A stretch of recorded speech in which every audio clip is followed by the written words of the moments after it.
Freedom, once achieved, must be designed to last. The bridge from financial independence to lasting wealth is not luck. It is architecture. Robert Kiyosaki called this the stage of building pipelines, structures that keep money, opportunity, and purpose flowing long after the builder has stepped away. Wealth, he said, is not a number in the bank. It is a system that produces results predictably, quietly, and repeatedly. Without structure, even great income collapses. With structure, modest income multiplies. In the early stages, most people hustle. They sell, serve, and scramble. Hustle creates momentum, but not stability. At some point, you must move from doing everything to designing everything. Robert remembered his first major business after the nylon wallet failure. He vowed never again to build a company that depended entirely on him. He spent weeks drawing flowcharts instead of making sales. Friends thought he was wasting time. In truth, he was laying the foundation for freedom. When systems replaced chaos, sales rose without extra hours. That was the moment he understood. Wealth is organization, not effort. Every lasting enterprise rests on three invisible pillars: a repeatable process, something that works the same way every time, producing value others can trust; a reliable measurement, data that tells the truth, free from emotion or guesswork; a rhythm of review, a schedule that keeps the system alive through reflection and refinement. Robert applied these pillars to everything: his real estate ventures, his publishing companies, his investments. He said, "If a business depends on memory instead of a manual, it's fragile." Documentation became liberation. It allowed others to succeed without asking permission. In Rich Dad's era, systems were paper and people. In ours, technology is leverage made visible. Automation, analytics, and digital communication extend reach beyond geography. Robert embraced technology not for novelty, but for scalability. He often told audiences, "Use tech to buy back time." Emails, accounting, scheduling. Every task delegated to a tool frees the mind for vision. He warned, however, that technology without understanding becomes noise. Software won't fix a broken business model, he'd say. First fix the logic, then apply the tool. A true system is powered by people who believe in its mission. Rich Dad said, "Leaders don't build businesses. They build people who build businesses." Robert learned to replace command with communication. He moved from "do this" to "here's why we do this." Purpose created alignment. Alignment created autonomy. He discovered 4 roles every sustainable organization needs: the visionary, who defines direction; the operator, who turns vision into process; the sales engine, who connects product to people; the financial steward, who keeps numbers honest.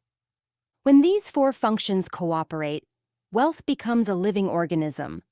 Robert visualized money moving through a business like blood through the body, earning, circulating, cleansing, and returning stronger. He designed cash flow loops. Income feeds assets. Assets feed income. Nothing sits idle. Idle money decays like stagnant water. He advised, "Design cash flow the way engineers design bridges. Calculate stress points before they break." That meant keeping reserves, reinvesting profits, and maintaining healthy debt. Used wisely, debt is acceleration. Used blindly, it is explosion. Rich Dad believed what gets measured grows. Robert built dashboards showing weekly revenue, expenses, leads, conversions, and cash positions. Numbers replaced guesswork. Meetings became meaningful. He told entrepreneurs, "You can't steer what you don't see." Visibility breeds accountability, and accountability is the scaffolding of freedom. Wealth architecture extends beyond one business. Robert built ecosystems, each asset supporting another.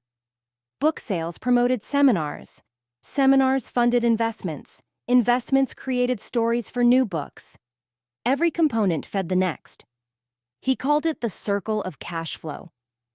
When energy moves continuously, abundance becomes natural. It's the difference between a spark and a grid. True wealth is measured in time ownership. Robert scheduled thinking time as rigorously as meetings. He taught, busy is not productive. Productive is doing what compounds. He divided his calendar into 3 zones: creation, building assets; management, maintaining systems; rejuvenation, restoring energy. Neglect any zone and performance declines. Freedom thrives on rhythm. Every structure faces storms. Robert studied risk management like an architect studies stress fractures. He insured assets, diversified income, and built legal entities to protect value. He reminded listeners that wealth without protection invites erosion. Protection is not paranoia, it is prudence. He often quoted, "Build your fence before the wolves arrive." At this stage, Robert no longer identified as an entrepreneur alone. He became an architect of systems, designing organizations, investments, and educational platforms that worked harmoniously. He realized that creation is a higher form of consumption. The more you design for others to prosper, the stronger your own foundation becomes. He urged others to adopt the same mindset. Stop asking, "What can I own?" Start asking, "What can I build that endures?" Systems without people are skeletons. In the next segment, Robert explores the heartbeat of wealth: partnerships, collaboration, and trust. Because money may move through systems, but meaning moves through relationships. No wealth lasts long if it stands alone. Money may start with an individual, but it survives only through people. Robert Kiyosaki discovered that the strength of your relationships determines the size of your results. He called this truth the multiplier effect of trust. On the right side of the quadrant, collaboration replaces competition. Employees often compete for promotions. Business owners and investors collaborate for growth. The rich understand that a single mind can generate ideas, but only a network can build empires. When Robert first moved from self-employed ventures to larger businesses, he struggled to delegate. He had learned independence so well that interdependence felt unnatural. Rich Dad noticed and said, "You're still thinking small because small is solo." It took time for Robert to understand that every I must become a we if freedom is to last. A self-employed person asks, "How can I do this?" A business owner asks, "Who can do this better than I can?" An investor asks, "Who already has the system in place, and how can we align?" That single question, who, opens the doorway to exponential growth. Rich Dad taught 3 filters for partnerships: character, competence, and communication. Character means integrity under pressure. If someone cuts corners when stakes are low, they'll do worse when stakes are high. Competence is mastery of a needed skill. Friendship without ability drains. Partnership with skill multiplies. Communication keeps both aligned. Transparency prevents small misunderstandings from turning into large losses. Robert learned these lessons painfully through betrayal and misaligned ventures. He once entered a real estate deal with friends who were enthusiastic but unprepared. When the market shifted, panic set in, trust cracked, and profits vanished. He realized that a good partner doubles success, but a bad one quadruples stress. Mentors shorten the distance between confusion and clarity. Peers hold you accountable. Advisors provide perspective you can't get from inside your own story. Robert surrounded himself with people who challenged him. He invited accountants, lawyers, and investors to monthly dinners where they dissected deals openly.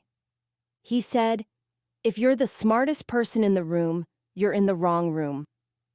The energy of ambitious peers fuels action. One idea spoken in trust can trigger 10 new ventures. In the B quadrant, leadership is leveraged through people. Robert structured teams as ecosystems, not hierarchies. Each person owned a result, not a task. He discovered that autonomy, when guided by shared purpose, produces innovation. He differentiated between workers and builders. Workers wait for instruction. Builders seek improvement. He cultivated builders by giving them ownership of outcomes and education about the company's cash flow. When people understand how money moves through a business, they behave like partners, not employees. In the first quadrant, partnerships expand reach. Few investors succeed alone. Deals require trust, knowledge, and access. Robert often invested alongside friends who brought expertise he lacked.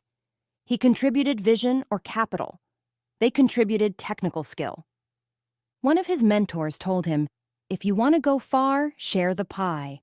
Half of a mountain beats all of a molehill." Robert saw that abundance thinking, believing there's enough for everyone, creates momentum impossible for scarcity to match. Every partnership thrives on balanced value. If one side always gives while the other always takes, resentment replaces respect. Robert encouraged partners to define value early: time, skill, money, connections, and record agreements clearly. Clear agreements create clean energy. Ambiguity drains. Wealth flows toward clarity. He loved repeating, "Good contracts preserve great friendships." Money changes hands because of trust. Credit literally means belief. In markets, in teams, in families, the speed of trust dictates the speed of growth. Robert learned to measure trust by consistency. Promises kept on small things predicted performance on big ones. He reminded audiences that reputation compounds faster than interest. Protect it fiercely. As Robert's business expanded globally, he encountered new cultures, each with different money mindsets. Some prized caution, others prized boldness. He learned to listen before leading. Cultural intelligence became another form of literacy. He discovered that although customs differ, principles don't.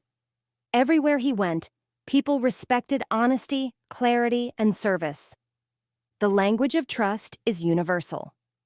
The most successful alliances are anchored in shared mission. Robert's companies partnered with educational organizations, authors, and investors who believed in empowerment through knowledge. Money was the fuel, not the finish line. He found that when purpose drives profit, both endure longer. He often said, "People don't join businesses, they join causes that reflect their values." That philosophy attracted collaborators who stayed for decades. Robert discovered that teaching multiplies understanding. By co-authoring, co-speaking, and co-investing, he learned more than any solitary study could offer. Partnership became a classroom. Each partner reflected a blind spot, a skill gap, a new possibility. He would say, "The moment you teach with someone, you see the world twice, through your eyes and theirs." Today, collaboration extends beyond borders. Entrepreneurs co-create online, investors share data in real time, communities crowdfund projects once impossible. Robert marveled at this new leverage. Technology made partnerships infinite. But he warned that digital trust still requires human values. Behind every click is character. The principle remains: integrity before innovation. Robert advised every entrepreneur to assemble a personal board, mentors who act as conscience and compass. He suggested including one financial expert, one legal expert, one seasoned entrepreneur, and one truth teller who loves you enough to disagree. This board becomes your internal governance, preventing ego from wrecking what vision built. He laughed. Your biggest risk isn't the market, it's your mirror. Partnerships turn effort into empires, but empires must be maintained. In the next segment, we explore wealth as a cycle, how to protect, reinvest, and evolve systems so they survive generations. Because freedom without continuity is just a pause between paychecks. Wealth is not a moment. It is not an event, a lucky break, or a single brilliant decision. Wealth is a cycle, a living rhythm that repeats, expands, and matures over time. Just like the seasons, it moves through phases: creation, cultivation, harvest, and renewal. Robert Kiyosaki discovered that the truly wealthy do not chase money. They manage cycles. To understand wealth, he said, you must stop thinking in straight lines. Most people see income as a single direction: earn arrow, spend arrow, repeat. The rich see money as a loop: earn, arrow, invest, arrow, yield, arrow, reinvest, arrow, grow.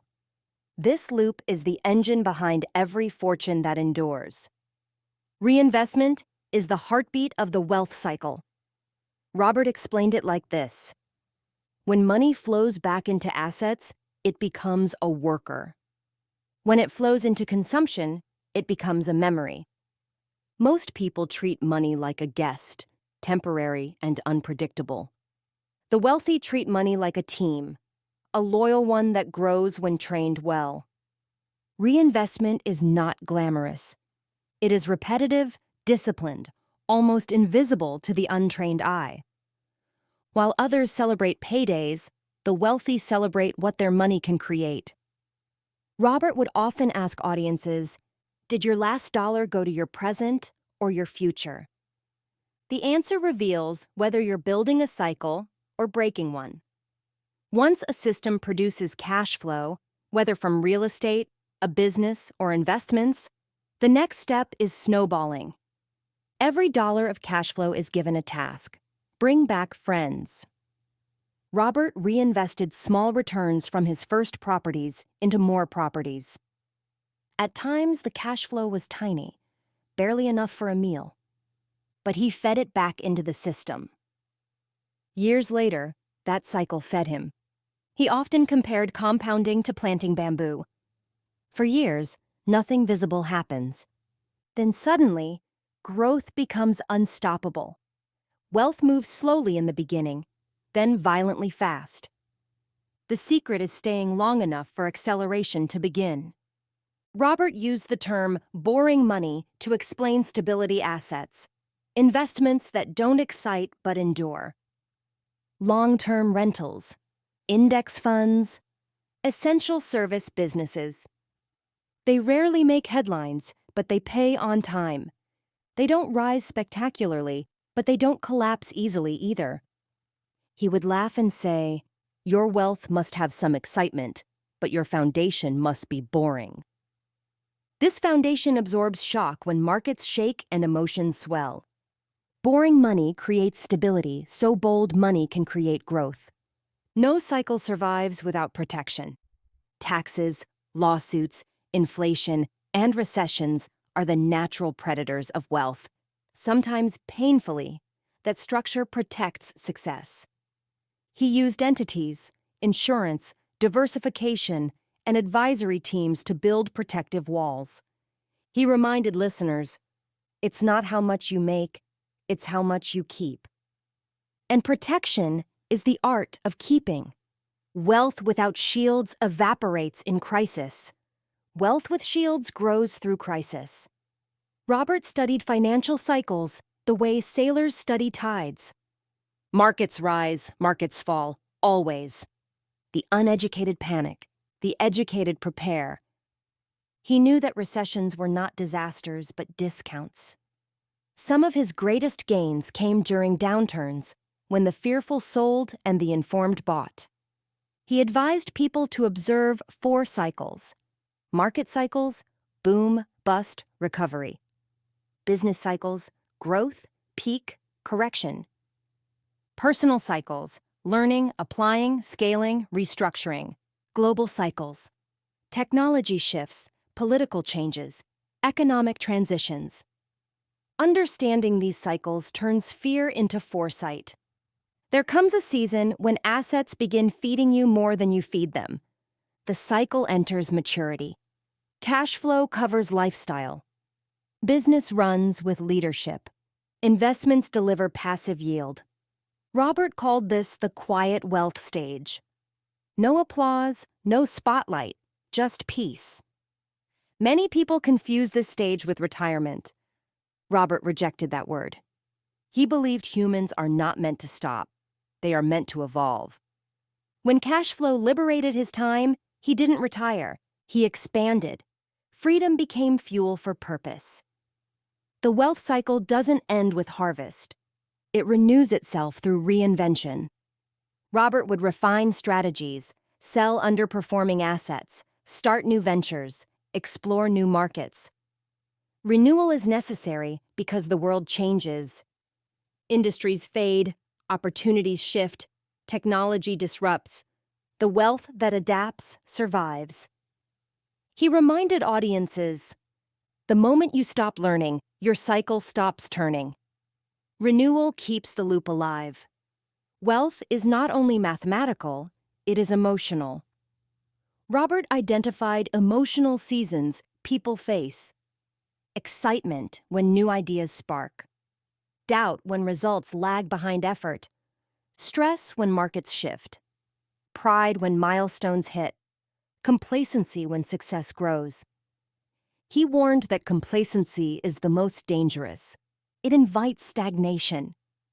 That's why renewal matters. It prevents emotional decay. As Robert's wealth grew, so did his sense of responsibility. He believed wealth must circulate with intention. Helping others learn, invest, and rise protects the whole system. He once said, "When you teach others to build wealth, you create an economy around your mission." That mission expanded beyond money and became education itself. Generational wealth is not money passed down, it is wisdom passed down. Robert observed that families who only inherited cash often lost it within years. Families who inherited understanding multiplied it. He taught parents to involve children early, reviewing cash flow, understanding assets, practicing delayed gratification. He shared that the greatest gift he received from Rich Dad was not money, it was mindset. Wealth is fragile when it belongs to one generation. It is unstoppable when it belongs to a culture. The cycle of wealth requires daily habits: reading markets, reviewing cash flow, evaluating opportunities. Small disciplines become large advantages. Robert often ended his day reflecting on one question: what did I do today that strengthens the cycle? That question kept his mind aligned with his mission. Freedom is not a destination. It is a discipline. The architecture of wealth is now alive. Systems, people, reinvestment, protection, and renewal. But every architecture needs a purpose, a vision beyond accumulation. In the next and final segment of Part 3, we explore abundance, legacy, and the deeper reasons behind building wealth, the emotional, spiritual, and generational dimensions that transform prosperity into impact. Wealth is never only about money. Money is the smallest part of wealth, useful, powerful, but limited. Abundance is larger. Legacy is larger still. Robert Kiyosaki discovered that the ultimate stage of the cash flow quadrant is not financial freedom itself, but what that freedom allows you to become. Because once money stops consuming your time, your energy, and your attention, something remarkable happens. Your true calling emerges. In the early stages, people pursue money out of necessity. They want safety, comfort, stability. Later, they pursue money for growth, more opportunities, more choice. But eventually, accumulation loses its meaning. What replaces it is abundance, the sense that there is always enough to give, create, and contribute. Rich Dad told Robert, "When you reach a certain point, money no longer measures your life. Contribution does." Abundance isn't measured in dollars. It is measured in what those dollars enable. A school built, a family supported, a generation educated, a cause strengthened. Abundance expands you beyond the limits of your own lifetime. Most people think legacy begins when life ends. Robert discovered the opposite. Legacy begins the moment you start living for something larger than yourself. Legacy is the projection of your values into the future. It is the echo of your decisions in the lives of people you may never meet. Your children inherit your thinking before they inherit your assets. Your team inherits your discipline before they inherit your systems. Every habit you build, every principle you teach, every opportunity you share, these are the seeds of legacy. Robert identified 3 layers of legacy that appear naturally on the right side of the quadrant. Intellectual legacy. This is the wisdom, philosophy, and worldview you pass on. It includes money principles, business attitude, resilience, and imagination. This is the richest form of inheritance because knowledge compounds. Structural legacy. These are the systems, businesses, investments, and assets that endure beyond your lifespan. Structures continue producing value long after the creator is gone. Human legacy. This is the impact on people, the leaders you build, the families you empower, the minds you awaken. Human legacy multiplies beyond your control in the best possible way. Robert often said, "Your true wealth is reflected in the people you elevate." As Robert grew older, his understanding of wealth expanded into meaning. He realized that money magnifies motives, and motives shape destiny. Money cannot create character, but it reveals it. He came to see wealth as a sacred process. When used wisely, it uplifts lives. When used poorly, it diminishes them. He saw money as a form of stewardship. You manage it temporarily. You never truly own it forever. The purpose of money is not indulgence, it is influence. Positive influence. Transformative influence. When families pass down money without passing down courage, that money weakens the next generation. Children inherit comfort, but not competence. Privilege without purpose becomes decay. Rich Dad taught Robert, "Don't raise children to live your lifestyle. Raise them to live their mission." Courage is a transferable asset, taught by example, reinforced by challenges, strengthened through responsibility. Robert encouraged parents to include children in financial decisions early. Review budgets together. Play the cash flow game as a family. Let them witness both mistakes and recoveries. Transparency creates resilience. Schools teach children what to think. Legacy teaches them how to think. Rich Dad's teachings were not formulas. They were frameworks. Think in cash flow, not paychecks. See opportunity, not obstacles. Ask questions, not permission. Build systems, not dependence. Solve problems, not symptoms. These values outlive markets, currencies, and economies. They equip the next generation to thrive in any era.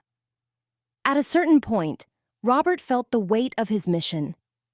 He had achieved more than he dreamed, financially, professionally, globally. But he understood that money alone does not justify a life. Purpose does.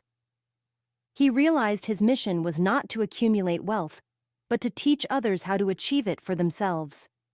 Education became his legacy. Books became his bridges. Cashflow games became his classrooms. Conversations became catalysts. He often said, "The most powerful investment you can make is in another person's awakening." That mission turned financial freedom into spiritual fulfillment. Abundance is not created by numbers. It is created by perspective. People who live in abundance share knowledge freely. They celebrate others' success. They see competition as inspiration, not threat. They give without calculating, teach without withholding, collaborate without fear. Rich Dad taught the principle of circulation. What you give freely returns multiplied. In business, in relationships, in influence, this principle proved true again and again. Abundance is a discipline of generosity, and generosity strengthens the wealth cycle. Robert often reflected on how Rich Dad lived on long after he passed, not through money, but through ideas. Concepts like assets versus liabilities, the quadrant, cash flow literacy, and financial independence have changed millions of lives. Ideas are immortal. They never retire. They outlive economies, outgrow institutions, outlast generations. A single idea, when shared at the right moment, can redirect a person's entire destiny. This is why teaching is the highest form of leverage. When you uplift one mind, you uplift every mind they touch. There is a form of wealth that does not appear on any balance sheet. The wealth of influence, gratitude, and impact. It shows up in the person who tells you your book changed their life. It appears in the child whose future became brighter because their parent learned to invest. It lives in every story of someone who escaped debt, built a business, or found confidence through your guidance. This is wealth without limits. This is the wealth that changes the world. You now understand systems, cycles, people, partnerships, protection, and purpose. You've witnessed how wealth evolves from freedom to abundance, from abundance to legacy. In Part 4, we take all these pieces and complete the journey. The advanced mindset of investors, the thinking patterns of builders, the discipline that turns freedom into mission, and the final synthesis of the Cashflow Quadrant. This is Cashflow Quadrant, narrated by SR Books Insights. This is more than mindset. It's a mission. Keep seeking, keep growing, keep giving. And together, let's make the world rich again.